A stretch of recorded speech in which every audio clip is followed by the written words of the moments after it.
Alright. Alright guys, day 2 of the 21 Convention 2010, Stockholm, Sweden. First speaker up today is Orlando Owen. The story behind Orlando is that I heard about him from another conference called the Real Man Conference. So I knew about him from that, and then I got to meet him about a week and a half ago in Munich, Germany for a talk we did together. I saw him speak for 30 minutes, and the minute he got done, I was like, damn, I'm so glad I got this guy speaking in my convention. It's going to be awesome. So with that said, thanks, man. Appreciate it. Kick some ass. Man. Appreciate it, dude. Yep, yep. Thanks. Give him a round of applause, guys. Yeah.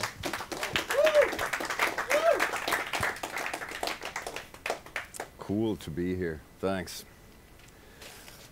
Orlando Owen, as I was introduced, you probably haven't heard of me so much because I'm kind of like the quiet Illuminati guy behind the scenes, kind of like pulling a lot of strings.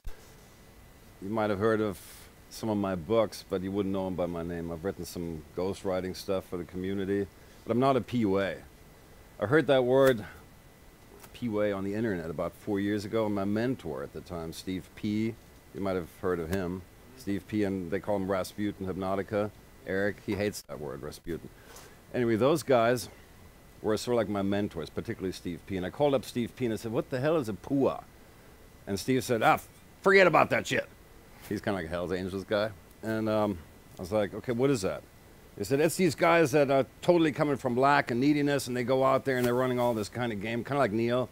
And that's like a religion. It's kind of like a cult. I was like, that's really interesting. So I didn't really know what that meant, but I just knew that it wasn't my kind of thing.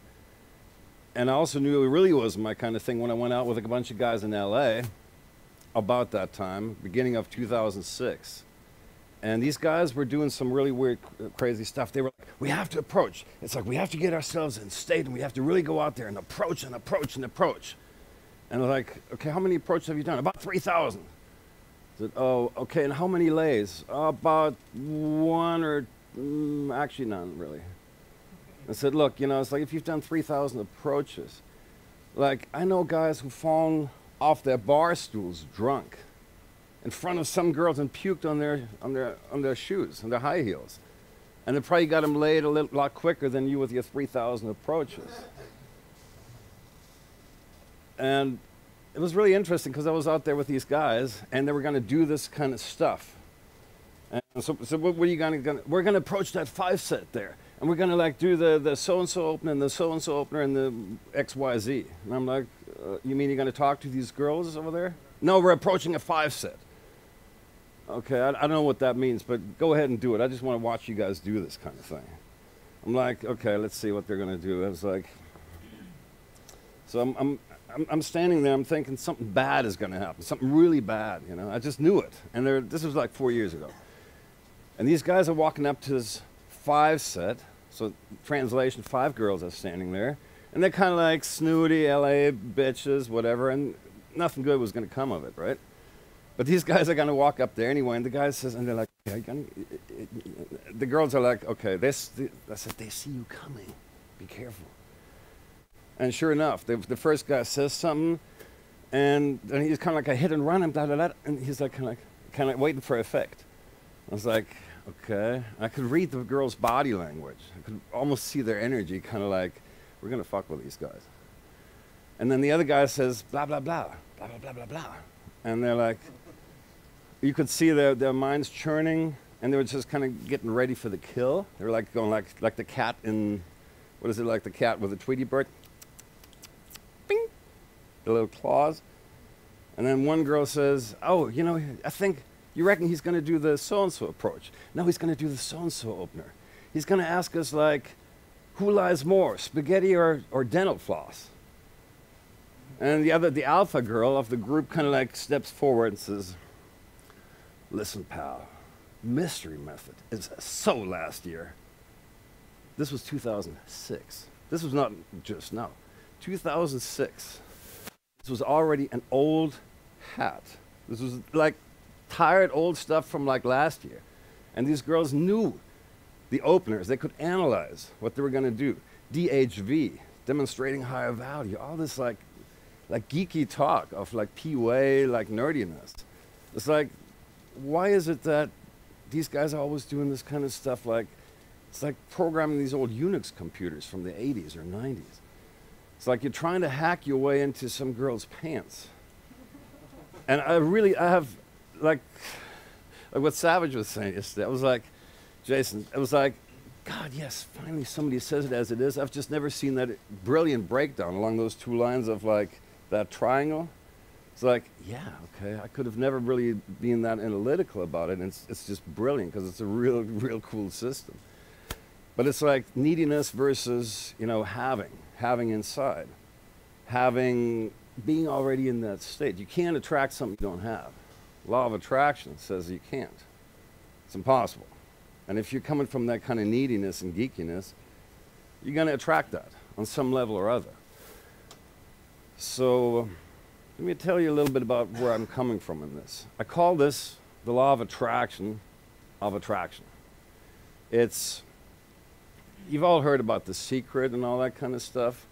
Now, The Secret was pretty much a weird marketing, positioning, billion-dollar project where they stripped all the important knowledge out of it. Like Jerry and Esther Hicks, for instance, asking it is given, that's sort of like the basis for it. But they stripped those guys out because they were too greedy to pay it. They cut it out, and they left The Secret completely devoid of real secrets. There's about a dozen secrets that I'm going to give you behind The Secret. They cut them all out of the movie, every last one of them. There's nothing in that movie. But people talk about the law of attraction. They think like, oh yeah, attraction. I'm going to go out there and I'm going to attract something. Well, how are you going to do that? Let me ask you something.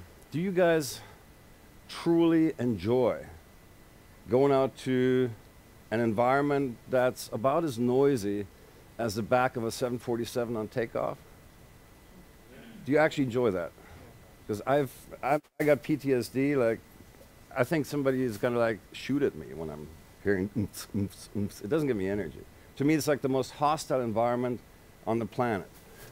Clubs and bars. Guys that go there are trying to out-cool each other, out-man each other, out-amog each other, and the girls are trying to out-bitch each other.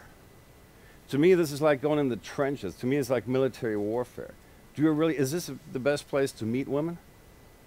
Of all the places I've ever been to, I think it's the worst place. But I've talked to a lot of guys, do you actually enjoy that? No, we hate it. Okay, do you like to approach women and open you up? It's almost like putting your balls out there and like, I'm at your mercy. What are you going to do to me? If you do enjoy that, then by all means, I probably have nothing to say to you. But if you like me, or like most guys that I know, if they're really honest about it, they hate that. They hate that process. They hate putting themselves on the line, having to go out there and really take an abuse or open yourself up for abuse. And most guys say, well, but if I could just meet women, it would be so cool. If I could literally attract them into my life, how cool would that be? And the PUAs going like, no, that's too easy, dude. That would be cheating. It has to be hard work. It's almost like the God of the Old Testament, the God of Moses, the God of Abraham, the God of Adam. By the sweat of thy brow shalt thou approach women, and in laboring pains shall you seduce them. Well, the law of attraction says if it's going to feel like that, if it feels like work, if it feels like a chore, if it feels like a dare, to me it's like approaching a girl. To me is probably, if I'm coming from the mindset of doing a cold approach, I think I'd probably rather jump off a 10-meter diving board than doing that. I just walk over and talk to them. But if I have to approach, and it's the mindset that I'm talking about here, because it's a contextual fear we're talking about. If I have to approach her, then it's like the most scary thing on the planet to me. And my philosophy is I'd much rather kind of like use magic, if you will. Like it's not magic in the sense that it's trickery. I'm trying to employ some magic pill here, but I'd like to attract women into my life in a more playful way.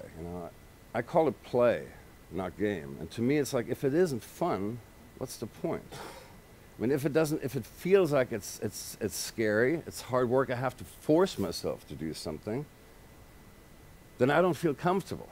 And then if I'm outside my comfort zone, then I feel like something scary is happening here. This doesn't feel right. It doesn't feel like that's something I want to do. I can go out there and do thousands of approaches. I know a guy who's done 21,000 approaches in 2 years. Yeah, eat your heart out if you've only done 3,000, pussy. But I'm a total pussy. I've probably done, in my entire life, I've probably done 30, 40 approaches. That's it. So in your guys' book, I'm probably like the ultimate like loser AFC, and that's fine. Have I been with a lot of women? Some say. But to me, it has to be fun, and I want to attract them, literally pull them to me in very natural ways. If it feels artificial, if it feels contrived, if it feels forced, then I'm not in my center, then I'm not feeling good about it. And the outcome will be like that. Who's done like triple-digit approaches? Who's done quadruple digit approaches? How many, honestly, how many lays did you get per 100 approaches? I'm in sales, so like I approach people all the time. Okay. Oh, yeah? Oh, good, good. Okay. Really high percentage. But then it's something you enjoy. It's something, it's kind of like who you are, right? Yeah, I It's, like the thrill of talking to people. okay, that's different. I don't know if you notice the difference here. I don't know if this is really true for all of you guys. You, I believe you. But most guys I've seen, yeah, I know I have to do this, and I have to hype myself up, and I have to spend 30 minutes under an ice-cold shower chanting affirmations that yes, I can. I don't think you're doing that. I don't think you need to. You're natural that way. But if that's not who you are, then chances are you're probably forcing yourself to do something that's not you. And if you're doing something that's not you, it will feel like that's not you. And girls will feel that. I mean, we've done some stuff at the Real Men Conference a couple of years ago. We did some stuff where we had some girls on stage, and we muscle tested them, kind of like this, or tested their stability and the intention of people approaching. The kind of feedback that girls can give you, they're like machines. They're like radar, intuitive, like supercomputers. And they pick up on stuff like you would not believe. And they can tell you exactly what's going on. The degree of your authenticity, the degree of game, all that kind of stuff. They'll give you feedback that is so unbelievably merciless that count your blessings that 99% of the time they're not telling you what they're feeling or seeing or picking up on. It's unbelievable. And let me tell you a little bit about my background. You know, it's like I come from women. I've only joined the community, as it were, probably officially about 5 years ago. I've been around these guys that are now like the superstars around 10 years. The reason I was even like invited into that circle, and one of the people that actually formed this community from in not so obvious ways, is that I've been working with women for 25 years. And I'm a little older than you guys. And I've worked with women since I was about 25. And the way it started was I was with a girl, real hot girl, that I ended up marrying. And this girl was real fun. She was real hot. She was like these blonde Swedish, you know, vixens. And tall, you know, like the total cliche of the perfect 10. And I had sex with her, and she had this incredible orgasm after about an hour. And the only problem with that orgasm was that it wasn't real. She had faked an orgasm. I had never seen that in my life before. And I was like, stop, come here, give me a hug. And she was like, what's going on here? And she said, you know, my boyfriends expect this from me, and you know, it's like, I'm like, no, chill, just be quiet. Come here, give me a hug. And she cried and said, look, there's no pressure. You don't need to be doing that. All right, let's just chill and, you know, take all the time you need. I don't care if it ever happens, you know. And it set the stage for me working with women. And I've been working with hundreds and hundreds of women since then, teaching them how to have orgasms, how to have better orgasms, all that kind of stuff. I've trained strippers, porn stars, that kind of girl. I've done tantric seminars, and I've worked with women for so long and so much that I know a little bit about women. I've learned how they work, what really works with them, what they respond to, not just their bodies, or not just their squirting orgasms or any of that stuff, but how they really relate. What's attractive to them? You know, how they really feel. And kind of like harkening back to what Jason said yesterday, Savage, about it's almost like that PUA set, that PUA mindset. You're trying to extract something by force, by coercion, by trickery, by routines that women would be willing to give you freely if you could just kind of like step back and relax and really just know what their nature is and kind of like vibrate on the same frequency.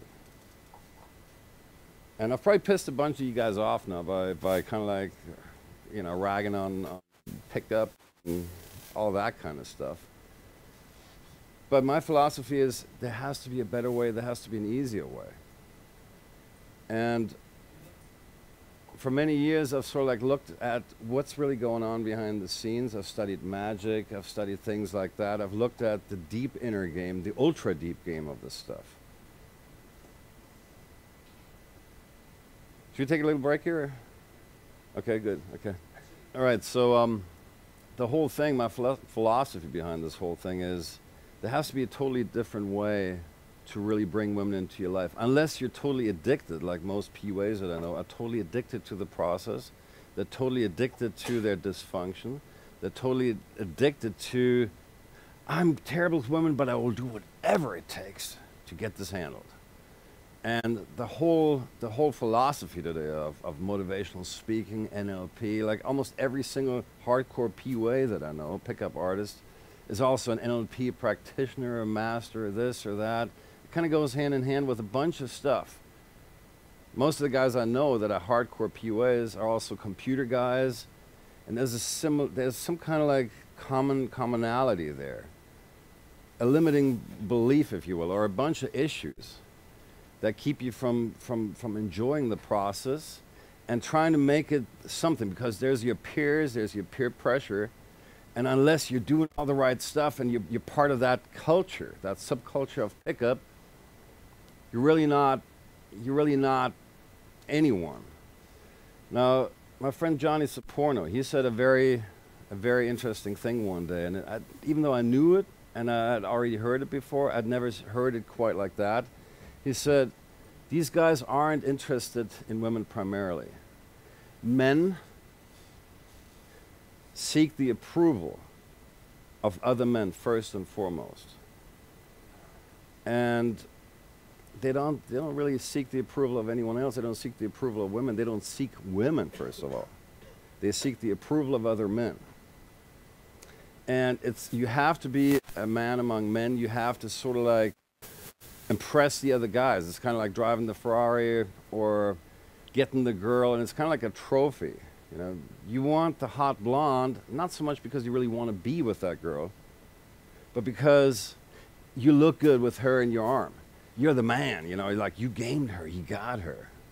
And if you walk around with that mindset, always look a little deeper if that's really who you are, if that's really what you want.